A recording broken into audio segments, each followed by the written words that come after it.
Mga kapuso, pila ka mga residente malapit sa ginabansagan nga killer curve sa Hamtik-Antique, may mga mabatyagan kuno sa lugar. Ano ayhan ang makatilingala nga nagapatublag sa ila? Atong tutukan ang ikaduha nga bahin sa Tatak Ratsada report ni Kim Salinas.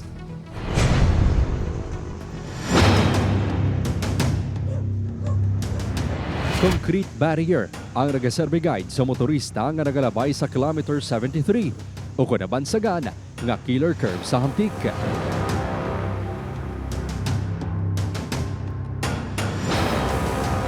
Kulang ini sa proteksyon para makalikaw sa madisgrasya. Gani ang mga motorista hindi madula ang kakulba.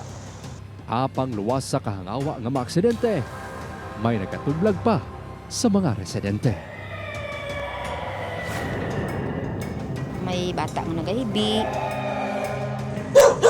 Pertigid ang taghol kang ayam, pagtukbalik nga daw durugid pala nga tawo ang nagaagyaw pero hindi makita.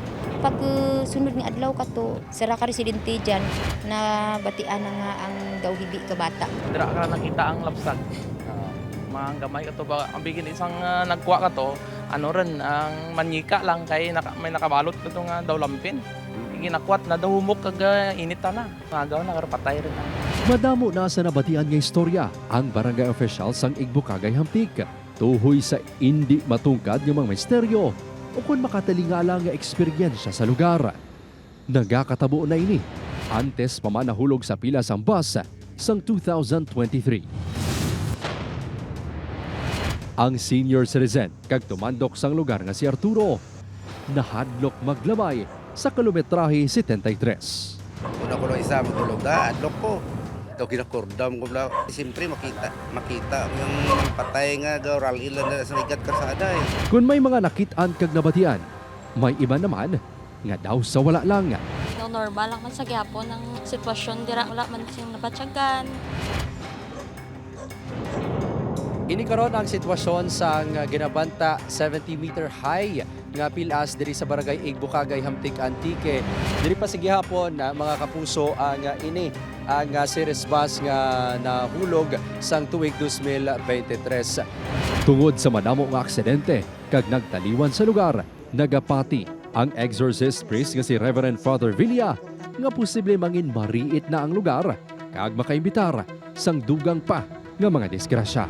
Ang kalag sang tawo nagadiritso sa tubangan sang Dios the moment na mapatay kita. What remains is actually the evil in it.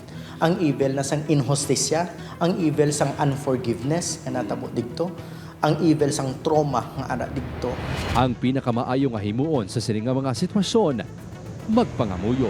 Kung nagatawag sila sang hostisya, then we can pray for them. That's the best that we can do. Talalupang doon nga sa tunga sang concrete barrier, makitaan ang isa ka groto ni Nuestra Señora de Antipolo de Buen Viaje. Inisyatibo inisang barangay sa pagpati nga mapalayo ang mga malaot nga espiritu. Tag sa Disyembre 5, adlaw nga natabo ang aksidente. Nagahiwat sang misa sa chapel malapit sa ginhulugan sang bus. Luyag man sang barangay madula na ang bansag nga killer curve sa ila lugar. Blessing curve. Ang palabot namon nga blessed rin nga wala ang may matabo bala sa area ang arihan. Amo ra gibutangan namon ka Santos kag ibutangan namon ka signage nga blessed curve rin ang pagkilala hindi ang killing curve kay daw raw ay man bala sa raw kapamatian. Ang mga nagapabatsyag bala dapat kahadlukan o kung may luyag lang ipalabot nga mensahe nga sa tunga sang makahalanusbo nga hitabo. Pati sila nagapanawagan para maangkon ang hustisya. Upod Kermel Porquia, Kim Salinas ang Ratsada.